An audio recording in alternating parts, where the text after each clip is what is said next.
They eat through the damn wall, but they won't eat a motherfucking Happy Meal.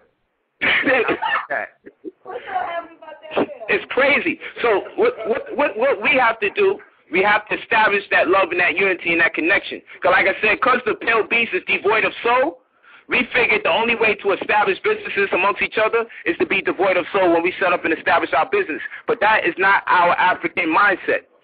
Everything we do has to be based on love and unity. Okay, it has, and if we're not united with someone or something, our business will inevitably fall, because that is not the way of us. That is not our way. That is not our lifestyle. That's not our culture.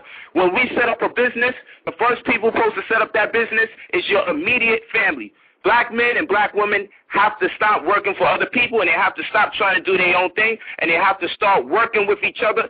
The black man and black woman, when they meet each other, it should not be because of attraction. It should be because of brains. We have to breed for brains and stop breeding because of our sexuality and our sexual attraction. You understand? Because we're making beautiful people who don't know shit, and this is a problem. We got some of the most beautiful people on the planet who don't know shit because the parent is dumb and the other parent is dumb, and they're picking each other on the dumb pretenses. And people want to tell me, well, all black people are smart, all black people ain't devils, brother. Stop this bullshit. You being 50 demonic practices being put on us as the innocent souls in the community because we're breeding under false pretense. We're not breeding under the best pretense. We used to breed before. And I ain't telling people to go find the ugliest person you can find and say that you're conscious, because then you bullshitting. You know, if your wife is ugly, she's ugly because that's what she's ugly. You know what I'm saying? Don't turn around and try to say you conscious because you got an ugly wife. Pick people that you know what I'm saying? Pick people that's beautiful to you, but don't just pick them exclusively based on their beauty. You understand? Don't pick them because of that. We have to start picking people based on their intelligence like the wise scientists we used to be, so we can produce smarter generations. The generations are supposed to become smarter. There was a time with generations, each generation was that much more faster than the previous. Now we're giving birth to a generation. Now they're starting not to have hair in their head again. Before there was a time the children coming out the womb, they are full afro, their eyes are wide open, their teeth, they got damn near teeth in their mouth, they got fingernails. This used to never happen. Children used to never have fingernails. They used to never have this full head of hair. They used to never have their eyes wide open. We used to have to wait for the eyes to open and for nails to grow. You know what I'm saying? Now we're becoming degenerates. We're starting to regress. We're even walking and carrying on the posture likened to that of a Homo erectus. We'll regress. Soon the thumbs will go back in. We won't even have opposable thumbs if we keep this up. With the G unit, gorilla unit, and I'm a beast and all this other stuff, we got to stop and listen to the things that we're saying. We're going back into that animal psyche of ours. We're starting to identify with our reptilian brain called the limbic system, and our mammalian, the brainstem, the reptilian brain called the brainstem, and the mammalian brain called the limbic system.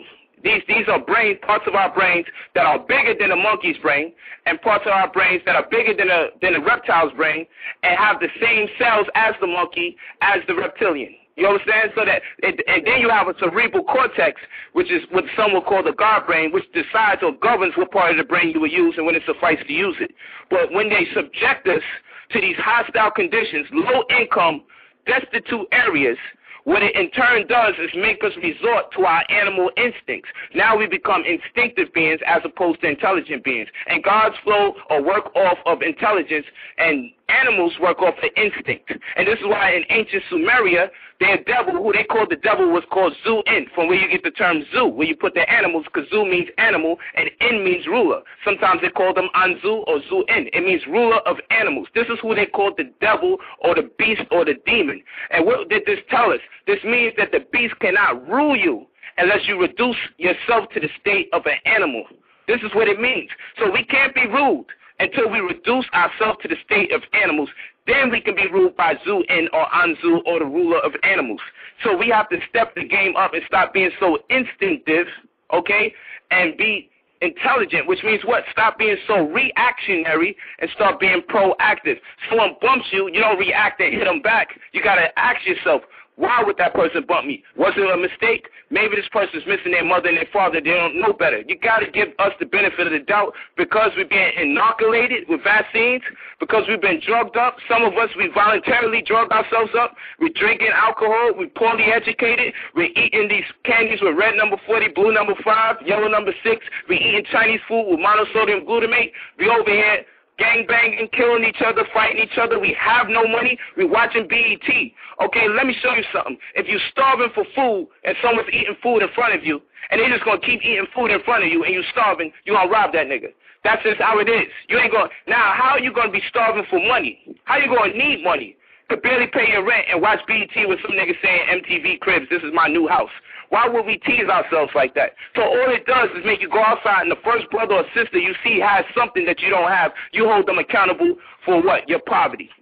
And now you criminalize your own because you're antagonizing yourself and you're tantalizing yourself with these destructive images of people that appear to look like you and be like you in name and spirit and personage, when in fact they're not really you, but they look so much like you. It looks like the same person who came out the same community you came from, and they have so much more than you, and you're going to watch this every day knowing that's what you want that you don't have. Would you stare at food every day knowing that you couldn't get it, knowing that you couldn't know that, knowing that you're hungry? Would you stare at food every day for hours on end, knowing that you're hungry? Hell no, you wouldn't do it. So why do we do it to ourselves in poverty and just watch Dancing with the Stars, American Idol, America's Top Model, BET, with the MTV Cribs, all these different things we're watching, but we're tantalizing our spirit, and the only thing it does is give us that reactionary sense to go out there and take it from somebody else that looks just like you out of jealousy, out of pride, out of envy, out of ego.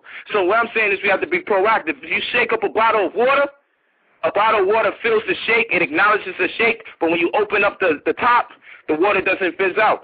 But when you shake up a bottle of soda and you open it up, it fizzes out and it becomes less than itself. And a God can never become less than itself. But water, you understand, doesn't do it. God never becomes less than itself. God gets shooken. God can be shook, feel the impact, and still remain itself and stay on its axis. But soda is reactionary. It's not proactive like water.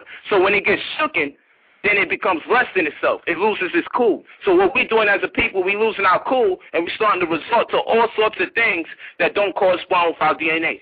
I said if we're going to set up a business, it has to have substance because our DNA has substance.